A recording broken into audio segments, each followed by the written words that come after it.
왜 많은 어르신들이 80을 넘기고 나서부터 눈에 띄게 기운이 빠질까요? 불과 몇 년 전까지만 해도 정정하고 똑똑하던 분들조차 갑자기 약해지는 경우가 많습니다. 대부분 사람들은 80 이후에 찾아오는 변화가 전적으로 타고난 유전자나 운의 문제라고 생각합니다. 하지만 그게 전부는 아닙니다. 이번 영상에서는 많은 어르신들이 80을 넘긴 뒤 건강을 유지하지 못하고 삶의 활기를 잃게 되는 잘 알려지지 않은 5가지 뜻밖의 원인에 대해 이야기해보려 합니다. 식습관이나 흡연 운동처럼 흔히 거론되는 이유가 아니라 겉으로는 잘 드러나지 않지만 누구에게나 영향을 줄 수 있는 미묘하고 깊은 요소들입니다. 그리고 다행히도 이 원인들을 알게 되면 충분히 대응할 수 있는 방법도 있습니다. 만약 80 이후의 삶을 가로막는 진짜 원인이 무엇인지, 그리고 지금부터라도 어떻게 대비할 수 있을지 궁금하셨다면 이 영상 끝까지 함께 해주세요. 지금부터 본격적으로 시작하겠습니다. 1번.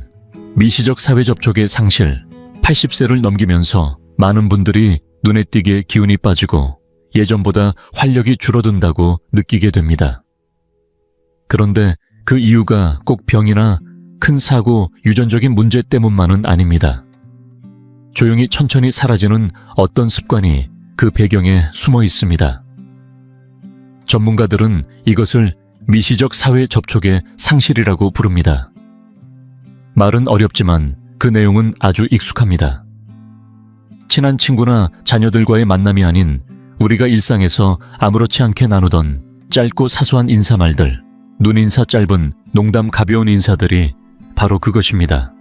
예전에는 아침마다 우편함을 확인하며 집배원 아저씨와 오늘도 수고 많으시네요 하고 한마디 나누고 시장에 들렀다가 채소가 싱싱하다고 상인과 웃으며 이야기하고 골목길을 걷다 마주치는 이웃과 고개를 끄덕이며 인사하던 일들.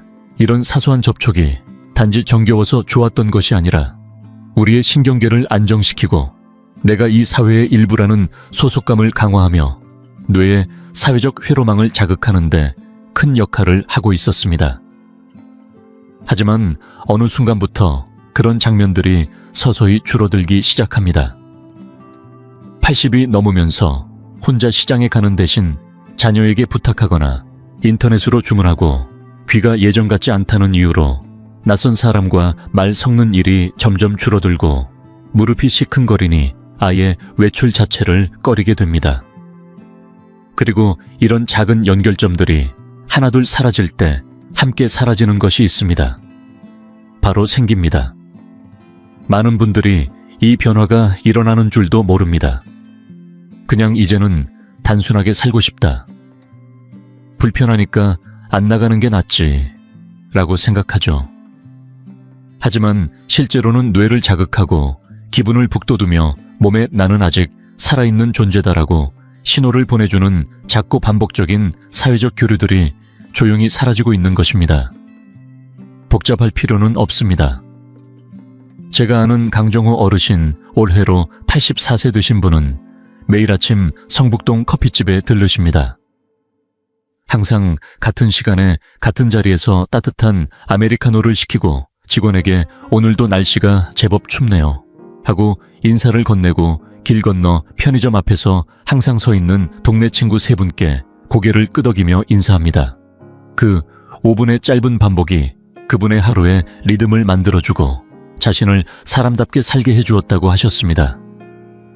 그분 말씀대로 그건 단순한 습관이 아니라 살아있다는 증거였던 겁니다. 이러한 접촉이 사라지면 뇌는 고립감을 느끼기 시작합니다. 겉으로는 조용해 보여도 내부에서는 변화가 시작됩니다.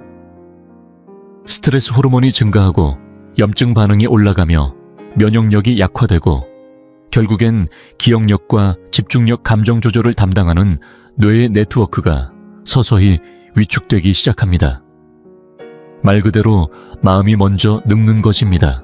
하루 중 누군가와 나누는 말이 점점 줄어들고 있다면, 작은 볼일조차 귀찮아져서 외출을 피하게 되었다면 주변 사람들이 나를 더 이상 알아보지 않는 것 같고, 나 또한 그들과 말 걸기를 멈췄다면 지금이 바로 되돌릴 시점입니다. 의미 없어 보이는 그 짧은 접촉들이 사실은 당신의 뇌와 몸에 당신은 여전히 이 세상 일부입니다 라고 속삭여주는 강력한 생명유지 신호였던 것입니다. 그리고 그 메시지는 단순히 오래 사는 것보다 더 중요합니다. 내 안에 남아있는 생기를 깨워주는 진짜 약. 그것은 다른 사람의 눈빛과 한마디 인사 속에 숨어있는 것일지도 모릅니다. 당신은 여전히 이 사회의 한 사람입니다. 그리고 그것을 잊지 않는 것, 그 감각을 지키는 것이야말로 살아있음의 본질입니다. 2번, 과도한 조심과 비활동 80세를 넘기면서 많은 어르신들이 조용히 몸을 움츠리기 시작합니다. 그 변화는 눈에 띄지 않게, 그러나 꾸준히 다가옵니다. 누구도 강요하지 않았고 특별한 사고가 있었던 것도 아닙니다. 오히려 시작은 언제나 조심하자는 좋은 의도에서 출발합니다. 그런데 문제는 그 조심이 어느 순간부터 과해지기 시작하고 그 과한 조심이 몸과 마음을 서서히 멈추게 만든다는 데 있습니다. 한 번쯤 계단에서 미끄러졌거나 횡단보도에서 중심을 잃을 뻔했던 기억, 무릎이 시큰하거나 어깨가 찌뿌듯한 아침, 그런 경험을 계기로 이젠 밖에 나가지 말자, 낮은 선반은 애들 불러서 꺼내달라 하자, 차 뒷좌석은 너무 불편하니까 그냥 앞에만 타자 라는 식으로 행동 방향이 조금씩 줄어듭니다. 주변 사람들도 말합니다. 이제 무리하지 마세요. 편히 쉬세요. 그렇게 자신도 모르게 움직임 없는 삶에 익숙해지기 시작합니다. 조심은 칭찬받고 움직임은 위험으로 여겨집니다. 하지만 여기서 아무도 말해주지 않는 진실이 있습니다. 움직임이 멈추면 힘도 함께 사라진다는 것. 다리나 팔의 근육뿐 아니라 몸의 균형 감각, 협응력 내면의 안정성까지도. 몸은 기계가 아닙니다. 멈췄다고 다시 켜지지 않습니다. 오히려 정원처럼 자꾸 손질하고 다듬어 주어야 살아납니다. 활동량이 줄어들면 근육은 유지되는 게 아니라 서서히 줄어듭니다. 기능도 함께 사라집니다. 그 시작은 언제나 코어 근육입니다. 복부 깊숙한 곳의 근육들은 서 있을 때나 걸을 때나 의자에서 일어날 때조차도 중심을 잡아주는 역할을 합니다. 그런데 이 근육들을 몇 주만 사용하지 않으면 눈에 보이지 않게 줄어들기 시작합니다. 코어가 약해지면 균형이 무너지고 걸음이 흔들리며 넘어질 가능성도 커집니다. 그러면 또 더 움츠러들고 점점 더 움직이지 않게 됩니다. 그야말로 악순환입니다. 서대문구에 사는 김진호 어르신 이야기를 들려드리고 싶습니다.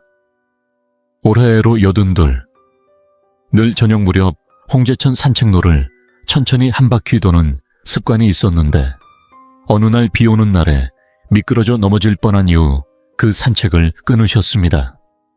다친 건 없었습니다. 하지만 그때의 놀람이 너무 컸다고 하셨습니다. 그 후론 저녁마다 TV 앞에만 앉아 계셨고 6개월 사이에 근육량이 4.5kg이나 줄었습니다. 다리가 힘없이 흔들리고 계단도 무서워졌다고 합니다. 의사 선생님도 조심하라고 하셨지만 이미 몸은 예전 같지 않았습니다. 김 어르신은 약해서 걷지 못한 게 아닙니다. 걷지 않아서 약해진 것입니다. 물론 진짜 위험을 무시하라는 이야기는 아닙니다. 손잡이를 잘 활용하고 미끄럼 방지 신발을 신고 집안의 장애물을 치우는 것은 분명 필요합니다. 지팡이를 사용하는 것도 현명한 선택일 수 있습니다. 하지만 조심과 위축은 다릅니다. 위험을 관리하는 것과 아예 삶을 접어버리는 것은 전혀 다른 문제입니다. 혹시 요즘 나도 모르게 움직임이 줄어들고 있지는 않으신가요? 몸이 불편해서가 아니라 혹시나 넘어질까, 혹시나 다칠까 하는 불안 때문에 일단 안 하는 쪽을 선택하고 계신가요? 그렇다면 스스로에게 물어보셔야 합니다. 나는 지금 나를 보호하고 있는 걸까? 아니면 천천히 사라지고 있는 걸까? 80세 이후의 삶은 단지 넘어지지 않는 것이 목표가 아닙니다. 여전히 움직이고, 여전히 걷고, 여전히 팔을 뻗고, 몸을 쓰는 것이야말로 몸과 뇌에 나는 여전히 필요하다는 신호를 보내주는 가장 강력한 방법입니다. 움직임은 우리 몸의 시스템을 켜고 뇌를 깨어있게 하며 심장의 목적을 다시 불어넣습니다. 천천히라도 작게라도 계속 움직이셔야 합니다. 그 움직임이 바로 생명력이고 존재의 증명입니다. 지금 이 영상을 계속 시청하고 계시고 저희가 나눈 이야기들이 정말 유익하다고 느껴지신다면 댓글에 숫자 2번을 남겨주세요. 그 한 글자가 당신께서 여전히 저희와 함께하고 계시다는 따뜻한 신호가 되어 큰 힘이 됩니다. 아직 채널을 구독하지 않으셨다면 지금 구독 버튼을 누르시고 알림 설정도 함께 해주세요. 앞으로 올라올 소중한 영상들을 놓치지 않으실 수 있습니다. 당신의 응원은 저희에게 큰 힘이 됩니다. 당신 덕분에 저희는 정보를 전하고 마음을 나누며 조금이나마 희망의 빛을 전할 수 있는 영상을 계속 만들 수 있습니다. 앞으로도 저희와 함께 걸어가 주세요. 감사합니다. 3번, 빛이 흐트러뜨리는 수면의 시계. 우리 몸속에는 아무 소리도 나지 않지만 삶의 거의 모든 기능을 조용히 조율하는 시계가 하나 있습니다. 그것은 심장처럼 뛰지도 않고 알람처럼 울리지도 않지만 기분과 면역력 소화와 대사, 심지어 뇌가 밤마다 스스로를 회복하는 과정까지 섬세하게 관리하고 있습니다. 그리고 나이가 들수록 특히 80세를 넘긴 이후부터는 이 시계, 즉 생체 리듬이 점점 더 예민해집니다. 그런데 많은 어르신들이 이 생체 시계를 모르는 사이에 망가뜨리는 가장 큰 원인 중 하나는 바로 빛입니다. 낮에 햇빛을 충분히 받지 않고 밤에는 반대로 인공조명이나 화면 불빛에 너무 오래 노출되는 것입니다. 처음엔 아무렇지 않게 지나갑니다. 어느 날부터 오후 햇살 아래서 깜빡 졸기 시작하고 겨울철엔 바깥 나들이가 귀찮아지며 창문을 열지 않고 지내는 날이 늘어납니다. 저녁이면 자연스레 TV를 켜고 방 안 조명은 밤늦도록 환하게 켜져 있고 스마트폰은 잠들기 직전까지 손에서 떨어지지 않습니다. 이러한 작은 변화들이 쌓이면 몸은 점점 혼란에 빠집니다.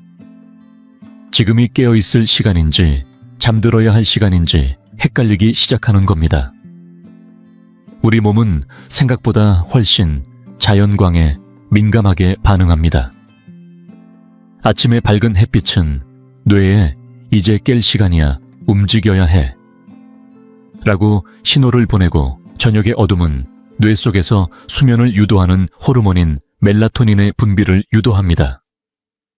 그런데 낮에 햇빛을 충분히 받지 못하거나 밤에 전등과 화면 불빛을 계속 접하면 이 자연스러운 신호체계가 무너지게 됩니다. 결과적으로 잠들기 힘들어지고 자다가 자꾸 깨고 아침에 눈을 떠도 몸이 무겁고 멍한 상태가 반복됩니다. 아무리 오래 누워 있어도 개운하지 않고 하루 종일 피곤하거나 기억이 흐릿해지는 현상이 잦아집니다. 시간이 지나면 단순한 피로감에 그치지 않고 면역력이 약해지고 감정 기복이 심해지며 뇌 기능도 점차 저하됩니다. 여기에 더해 80세 이후부터는 피부에서 햇빛을 통해 합성되는 비타민 D의 효율이 급격히 떨어지기 때문에 햇빛 노출이 부족하면 뼈와 근육 면역 체계까지 약화되는 이중의 타격을 받게 됩니다. 얼마 전 구리시에 사는 84세의 한 여성을 만난 적이 있습니다. 성함은 김화순 어르신. 어느 날부터인가 이유 없이 기운이 빠지고 방향 감각도 흐려지고 자꾸 멍한 상태가 이어졌습니다. 병원 검진에서도 특별한 이상이 없었고 약을 바꾼 것도 없었지만 몸은 점점 무거워졌다고 하셨습니다. 그때 담당 의사는 아주 간단한 처방을 내렸습니다. 매일 아침 20분간 커튼을 활짝 열고 창가에 앉아 햇빛을 쐬고 밤에는 잠들기 1시간 전엔 모든 전자기기와 불을 끄는 것이었습니다. 단 2주 만에 놀라운 변화가 일어났습니다. 잠이 깊어졌고 기억이 또렷해졌고 표정도 한결 밝아졌습니다. 새로운 약이 아니라 바로 빛이 만든 변화였습니다. 혹시 지금 이 영상을 보고 계신 어르신께서도 집안에 오래 머물며 커튼을 닫고 계신가요? 혹은 밤늦게까지 텔레비전이나 휴대폰 화면을 계속 보고 계시진 않나요? 그렇다면 지금이 바로 그 리듬을 되돌릴 순간입니다. 아침에 일어나면 가능한 한 빠르게 바깥으로 나가보세요. 마당이 없어도 괜찮습니다. 베란다에 나가거나 창문을 활짝 열고 빛을 얼굴과 팔에 닿게 해보세요. 단 5분이라도 그 자연의 빛은 몸에 이제 하루가 시작되었다는 강력한 메시지를 보냅니다. 그리고 밤이 되면 조명을 조금 어둡게 낮추고 텔레비전은 일찍 끄고 휴대폰은 잠시 멀리 두세요. 눈과 뇌가 어둠을 인식할 수 있도록 시간을 주는 것입니다. 이러한 조용한 리듬들은 단지 편안함을 주는 것이 아닙니다. 생존 그 자체와 직결된 몸의 구조입니다. 많은 사람들이 나이가 들면 몸이 닳아서 늙는다고 생각합니다. 하지만 진실은 조금 다릅니다. 몸은 조직의 혼란 속에서 늙어갑니다. 내부 시스템의 리듬이 깨질 때 세포와 장기 면역과 감정이 함께 흐트러집니다. 하지만 그 리듬은 되찾을 수 있습니다. 빛과 어둠 움직임과 휴식 낮과 밤의 질서를 다시 세우는 순간 몸은 우린 아직 살아있다고 응답합니다. 나이가 85이 넘었더라도 아직 내 시간은 흐르고 있다는 메시지를 스스로에게 줄 수 있습니다. 지금 오늘 아침 햇살로부터 다시 시작해보세요. 4번, 감정 억제로 인한 침묵된 상실. 80세를 넘긴 많은 어르신들이 겉으로는 평온해 보이지만 그 내면엔 누구도 쉽게 헤아릴 수 없는 무게가 담겨 있습니다. 배우자와의 이별, 평생을 함께한 친구의 죽음, 형제자매의 떠남. 때로는 자식보다 먼저 보내야 했던 깊은 상실까지. 젊은 세대는 상상조차 하지 못할 인생의 뒤편에서 쌓인 수많은 이별과 상실이 조용히 몸과 마음 어딘가에 고여 있습니다. 주변 사람들은 애도의 말을 건넬 수는 있어도 그 슬픔이 얼마나 오래 남고 얼마나 깊이 스며드는지는 잘 모릅니다. 그리고 그 상실은 어느 순간 슬픔이라는 이름이 아니라 억눌림으로 바뀌게 됩니다. 울음 대신 침묵을 선택하고 속마음을 숨기며 살아가는 습관이 몸에 배어버리는 것이죠. 이 나이쯤 되면 다 겪는 일이지라며 스스로를 다독이지만 사실은 아무도 그 아픔의 깊이를 제대로 들어준 적이 없는 겁니다. 하지만 진실은 이렇습니다. 몸은 잊지 않습니다. 입 밖으로 꺼내지 않은 슬픔도 흐르지 못한 눈물도 결국 사라지지 않고 어딘가에 저장됩니다. 표현되지 못한 감정은 시간과 함께 흩어지지 않습니다. 오히려 그 무게는 점점 더 깊이 침잠하며 몸의 면역력, 소화기능, 수면의 질, 심지어는 호르몬 균형까지 조용히 무너뜨리기 시작합니다. 평소보다 자주 소화불량이 생기거나 잠을 자도 개운치 않고 이유 없이 기운이 없다고 느껴진다면 그 원인이 단순한 피로나 노화가 아닐 수도 있습니다. 몸이 오랫동안 눌러왔던 감정의 흔적을 말없이 보여주고 있는 것일지도 모릅니다. 겉으로 보기엔 아무 이상 없어 보입니다. 말수는 줄었지만 인사도 잘하고 병원에서도 별다른 병이 없다고 하니 다 괜찮은 줄 알죠. 하지만 어깨가 유난히 무겁고 한숨이 자주 나오고 내 안의 생기가 점점 흐려지는 느낌이 든다면 그건 오래된 그리움이 말없이 눌러 앉아있기 때문일지도 모릅니다. 제가 몇 해 전 만난 분 중에 김성우 어르신이라는 분이 계셨습니다. 86세 부인과는 60년을 함께 살았고 부인 먼저 떠나보낸 지 1년이 조금 지났을 때였습니다. 김 어르신은 눈물을 거의 흘리지 않으셨고 나는 괜찮습니다. 원래 좀 담담한 편이에요 라고 말씀하셨습니다. 하지만 그해 겨울 식욕이 급격히 떨어졌고 노인복지관도 더 이상 나가지 않으셨습니다. 밤에는 잠을 설치기 시작했고 병원에서도 별다른 이상은 없다는 이야기만 들었죠. 의사 선생님은 그저 이렇게 말했습니다. 이건 마음이 아픈 몸입니다. 많은 분들이 감정적 고통은 극적인 경우에만 문제를 일으킨다고 생각하지만 사실 가장 무서운 건 소리 없이 스며든 슬픔입니다. 몸과 마음은 연결되어 있고 표현되지 않은 감정은 결코 중립적이지 않습니다. 그것은 언젠가 어떤 방식으로든 신체화되어 나타납니다. 그래서 어떤 분들은 말합니다. 80 넘어서도 생기 있게 살아가는 사람들의 공통점은 꼭 근육이 많은 것도 병원이 멀리 있는 것도 아니라고요. 마음을 통하는 구멍이 있는 사람들이라는 겁니다. 그건 친구일 수도 있고 일기를 쓰는 습관일 수도 있고 조용히 마음을 털어놓을 수 있는 신앙 모임이나 상담 선생님일 수도 있습니다. 중요한 건 그 감정을 꺼내놓을 수 있는 안전한 공간이 존재한다는 사실입니다. 그립습니다. 화가 납니다. 나 혼자 남겨진 것 같아요 라고 말할 수 있는 용기.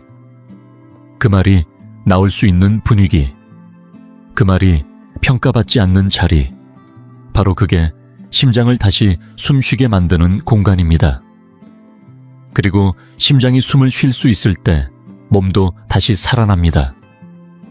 그래서 오래 사는 사람들 곁에는 항상 그런 표현의 통로가 있습니다. 어떤 형태든 어떤 방식이든 간에 묻는 것이 아니라 흘려보내는 것이 가능한 사람들. 표현된 감정은 변화를 일으킬 수 있습니다. 하지만 눌러 담긴 감정은 결국 병이 됩니다.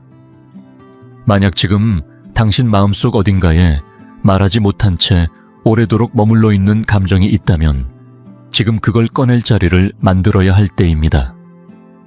그건 단지 마음의 건강을 위한 일이 아닙니다. 그것은 삶을 다시 시작하기 위한 준비입니다. 마음은 감정을 너무 오래 참기만 하면 어느 순간 조용히 멈춰버립니다. 숨은 쉬고 있어도 사는 것 같지 않은 느낌. 웃고 있어도 내가 아닌 것 같은 하루. 그런 시간을 버티는 것이 인생의 끝이 되어서는 안 됩니다. 진짜 살아있다는 느낌을 되찾기 위해서라도 이젠 마음도 함께 느끼게 해줘야 합니다. 그래야 진짜 살아있는 80 이후의 삶이 시작됩니다. 5번. 하루의 목적이 사라질 때 80세를 넘기고 나면 몸이 아니라 마음이 먼저 지치기 시작하는 경우가 많습니다. 병원 수치도 괜찮고 특별히 아픈 곳도 없는데 삶이 점점 평평해지고 하루하루가 고요하게 흘러가기만 합니다. 많은 분들이 그 이유를 나이 들어서 그런 거겠지 하고 넘기지만 사실 그 속엔 아주 중요한 무언가가 빠져있는 경우가 많습니다. 바로 하루의 목적입니다.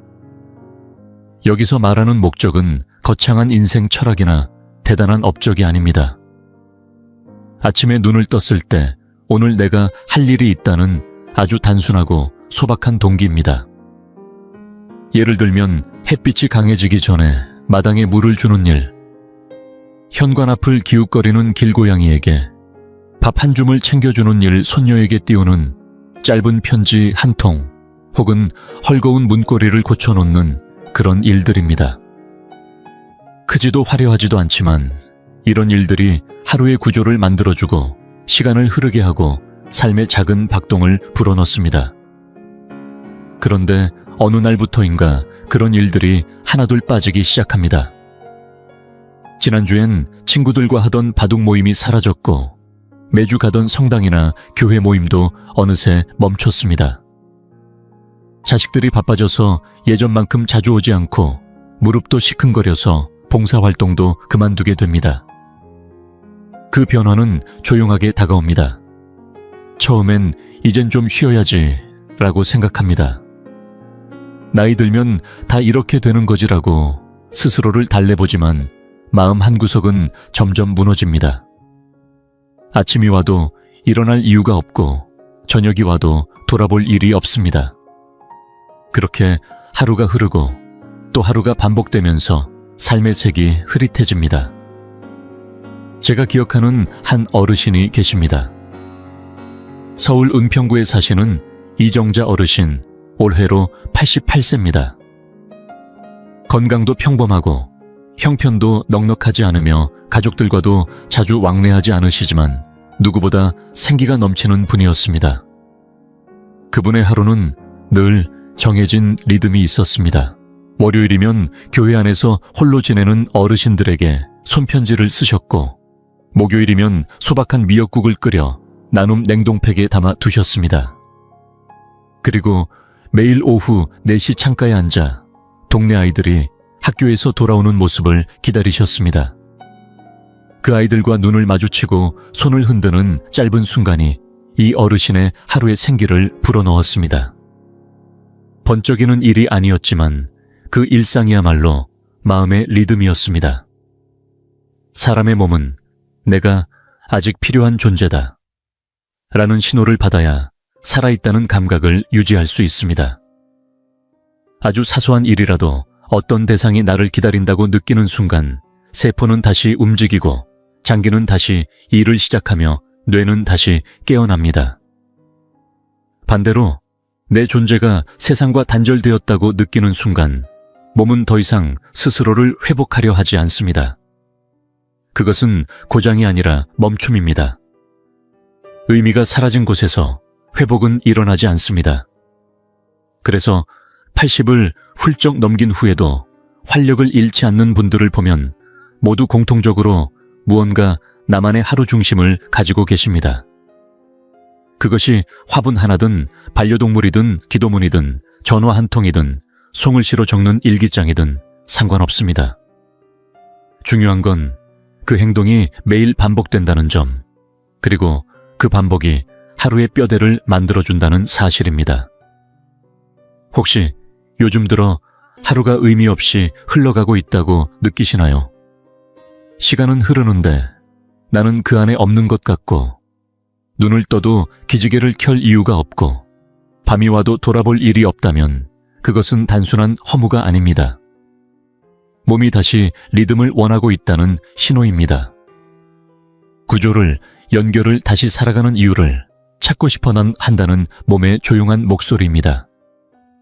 인생의 끝자락에서 긴 생명을 결정짓는 것은 단순히 심장이 뛴다는 사실이 아닙니다.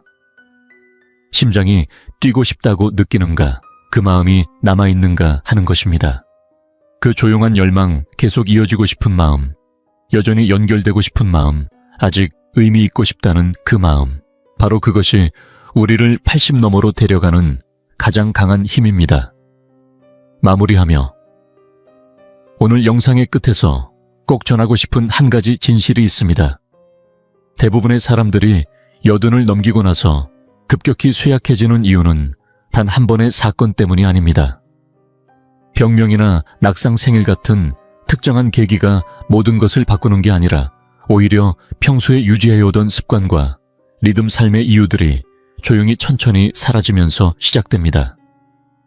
그리고 그런 변화는 너무도 미세하고 서서히 찾아와서 어느 순간 안에서 무언가 희미해졌다는 느낌이 들 때까지 스스로도 잘 알아차리지 못합니다. 하지만 희망적인 사실은 그런 변화가 느리게 진행되듯 다시 되돌리는 것도 서서히 가능하다는 점입니다. 밖으로 나가 한번 걷는 것, 마트에서 스쳐가는 사람과 짧게 대화 나누는 것, 아침에 가볍게 몸을 한번 펴는 것 억지로가 아니라 스스로의 구조와 연결 의미를 되찾기 위한 작은 실천 하나가 회복의 출발이 될 수 있습니다. 오늘 이야기한 5가지 예상 밖의 이유 중 어떤 것이 가장 놀라웠나요? 어떤 내용이 유난히 익숙하고 내 이야기처럼 느껴졌나요?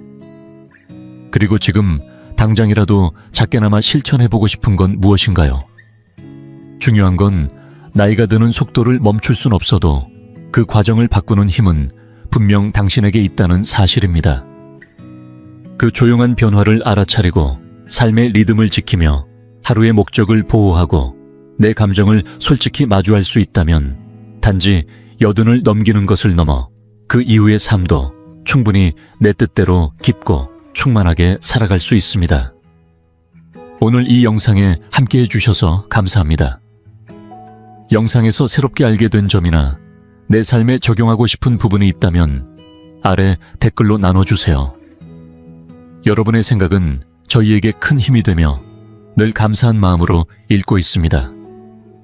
영상이 유익하셨다면 좋아요와 구독 공유로 응원해주세요. 시청해주셔서 고맙습니다. 다음 영상에서 다시 뵙겠습니다.